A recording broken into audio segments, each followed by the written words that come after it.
Government of India, ministry of railways, western railway, railway recruitment cell, Mumbai.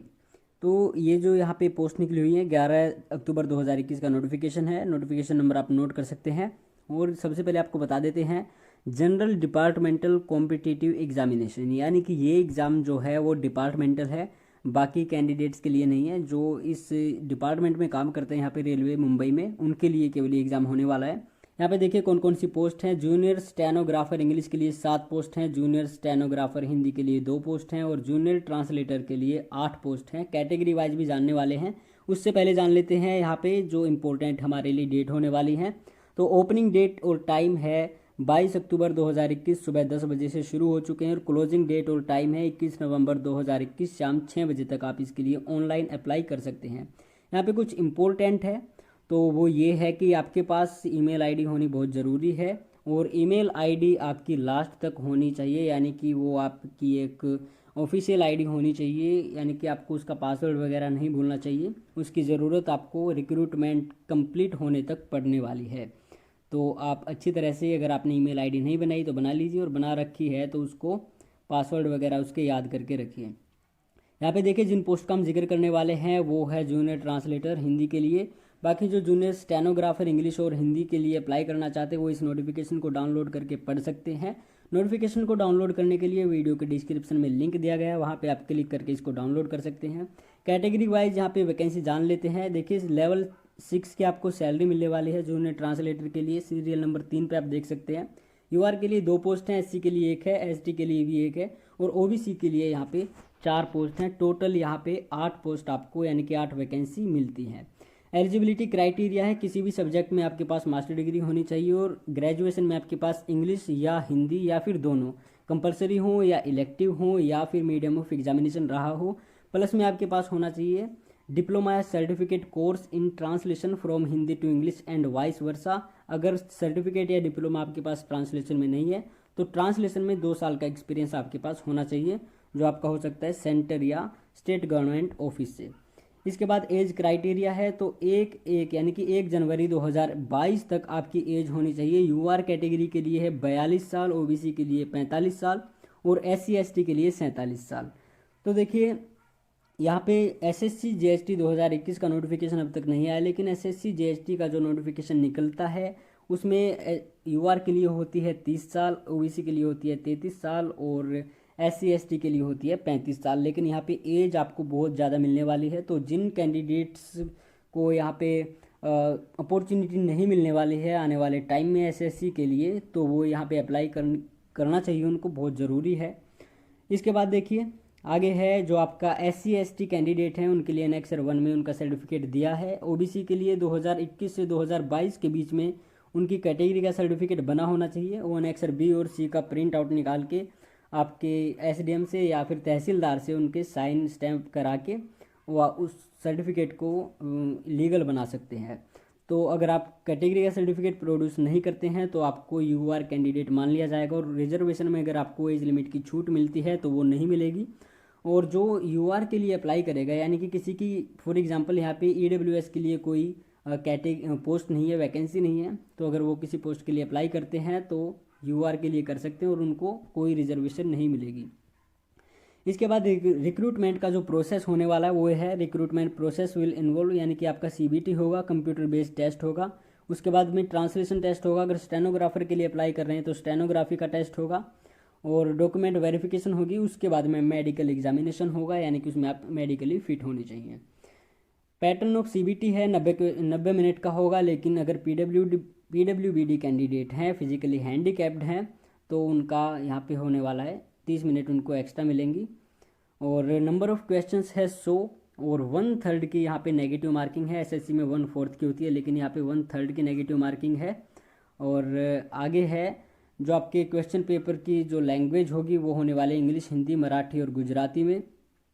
इसके बाद question will be objective type with multiple choices, और minimum percentage of marks for eligibility in various categories, यानी कि minimum आपको कितने marks लेके आने। यूआर को 40%, ओबीसी को 30%, एससी को 30%, एसटी को 25%।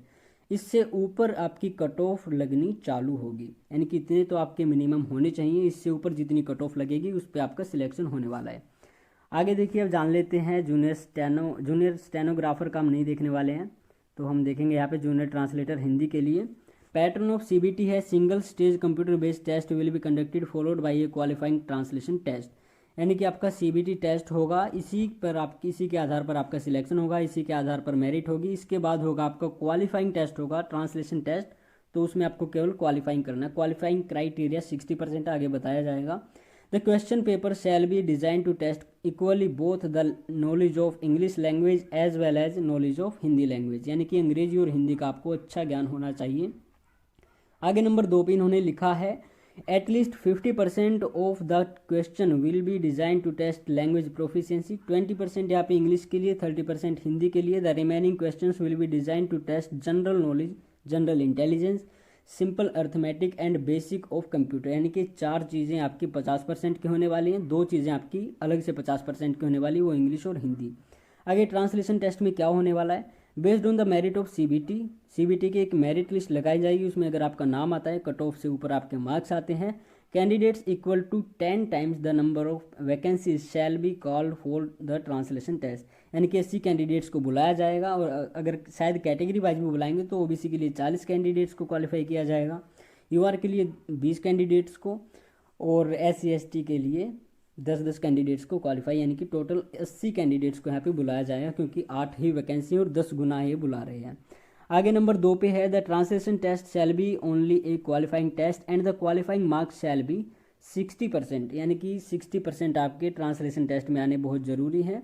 उसी के बाद में आपका अगर सिलेक्शन कट ऑफ होगी, जो उसमें नाम आता है, तो ही आपका सिलेक्शन होगा।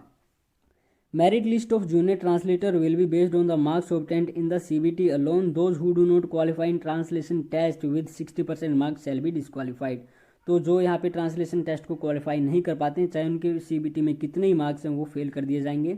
और डिटेल सिलेबस यहाँ पे इन्होंने केवल हिंदी का दिया, वो एनेक्सर F में आपको दिखाया जाएगा बाद में। डॉक्यूमेंट वेरिफिकेशन में क्या कुछ होने वाला है, इनकी वेबसाइट पे ही कॉल लेटर आएगा, और जो भी आपको 1 सेट सेल्फ अटैच्ड फोटोकॉपीज लेके जाना है, उसकी सारी डिटेल यहाँ पे दी गई हैं, आप इसको देख सकते हैं। इसके बाद कुछ जनरल इंस्ट्रक्शंस हैं, आप इनको एक बार ध्यान से पढ़ लेना, लेकिन हम यहाँ पे कुछ थोड़े थोड़े आपको बताने वाले हैं।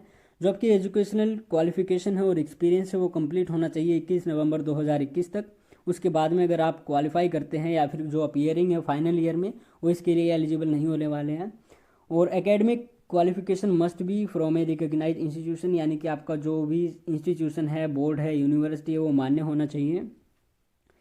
इसके बाद सिंगल स्टेज, यानी कि वही है, 4 तरह की आपकी सिंगल स्टेज होने वाली हैं, जो कि आप CBT, translation test, document verification और मेडिकल एग्जामिनेशन।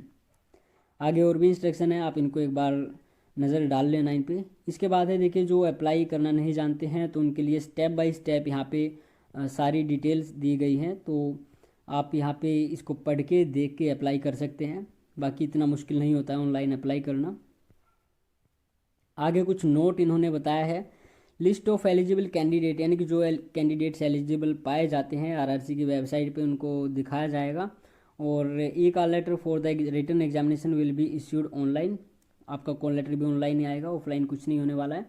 बाकी आगे नंबर 3 पे जो भी कुछ इनका है लीगल वगैरह। आगे देखिए एनेक्सर 1 है, SC ST कैंडिडेट्स को इसको प्रिंट आउट करना है, और OBC के लिए एनेक्सर B है और एनेक्सर C है। तो यहाँ पे एक डिक्लेरेशन सर्टिफिकेट है, एक आपका ये सर्टिफिकेट है कि आप सेंटर में OBC अदर बैकवर्ड क्लास के अंडर आते हैं, जो आपकी नॉन क्रीमी लेयर है। आगे कुछ इन्होंने सिलेबस दिया है, ये इनकम्प्लीट सिलेबस मैं इसको कहूँगा, क्योंकि यहाँ पे पूरी जानकारी आपको नहीं दी जाती है। जूनियर ट्रांसलेटर हिंदी के लिए वैसे तो इन्होंने ऐप बताया, ऊपर F लिख दिया है, लेकिन यहाँ पे X लिखा हुआ है। तो यहाँ पे देखिए हिंदी के लिए आपके आने वाले हैं 30 क्वेश्चंस, और यहाँ पे 10 जो है सीरियल नंबर, यानी कि 10 आपके टॉपिक दिए हुए हैं। 10 में से हर में से आपके 3-3 आने वाले हैं, यानी कि 3-3 क्वेश्चन आएंगे, जो आपके 30 नंबर के होंगे। और डिफ़िकल्टी लेवल है 12वीं बेस के ही आएंगे, यानी कि 12वीं का जो लेवल होता है उसी के आएंगे, ग्रेजुएशन लेवल भी नहीं है। तो इसके लिए आप अच्छी तैयारी करिए।